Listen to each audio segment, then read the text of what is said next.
অসমৰ প্ৰাণৰ শিল্পী জুবিন গাৰ্গ আজি নোহোৱা হোৱাৰ প্ৰায় 2 মাহ পাৰ হৈ গ'ল।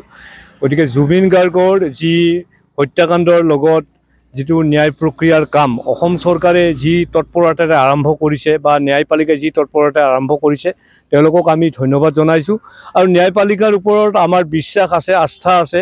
তেওঁলোকে নিশ্চিতভাৱে অসমৰ প্ৰাণৰ শিল্পী জুবিন গাৰ্গক এখন ধুনীয়া চাৰ্জশ্বিট এখন দিব, যিখন চাৰ্জশ্বিটৰ দ্বাৰাই অপৰাধীসকলে শাস্তি পাবলৈ সক্ষম হ'ব।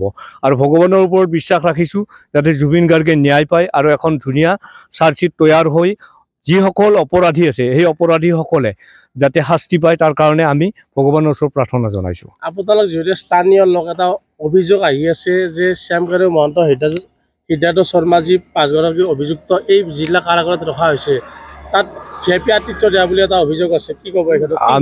আমি জেলৰ কাৰাগাৰৰ ভিতৰত আমি সোমোৱা নাই। আৰু আমি শুনা বা আমাৰ প্ৰাপ্ত তথ্যমতে কথাটো হ'ল কি, ইয়াত কোনো তেনেকুৱা VIP ব্যৱস্থা নাই।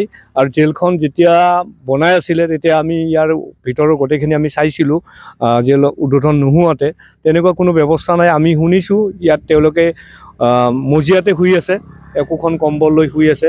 আৰু কোনো তেওঁ যিহেতুকে যেনেকুৱা বন্দীয়ে যিটো পায় সেইটো ব্যৱস্থা পোৱা বুলি আমি শুনিছোঁ। আমি তেনেকুৱা কোনো VIP পোৱা বুলি আমি গম পোৱা নাই। গতিকে জুবিন গাৰ্গে ন্যায় পোৱাটো বিচাৰে আৰু সকলোৱে বিচাৰে, অসমৰ ৰাইজে সকলোৱে বিচাৰে। এনেকুৱা এটা হত্যাকাণ্ড এটা হৈছে, সেই হত্যাকাণ্ডক ন্যায় পোৱাটো সকলোৱে বিচাৰে। আৰু ন্যায়পালিকাৰ ওপৰত বিশ্বাস ৰাখি অসমৰ ৰাইজে এতিয়ালৈকে অপেক্ষা কৰিছে। আৰু ন্যায়পালিকাই আজি চাৰ্জশ্বিট দাখিল কৰিব। নিশ্চিতভাৱে এখন অপৰাধীৰ বিপক্ষে চাৰ্জশ্বিট এখন তৈয়াৰ হ'ব বুলি আমাৰ বিশ্বাস আছে। আমি জুবিন গাৰ্গৰ দেৱৰ আমি ন্যায় বিচাৰিছোঁ। ন্যায় পালে আমি নিশ্চয় সুখী হ'ম আৰু অসমবাসী ৰাইজে সুখী হ'ব।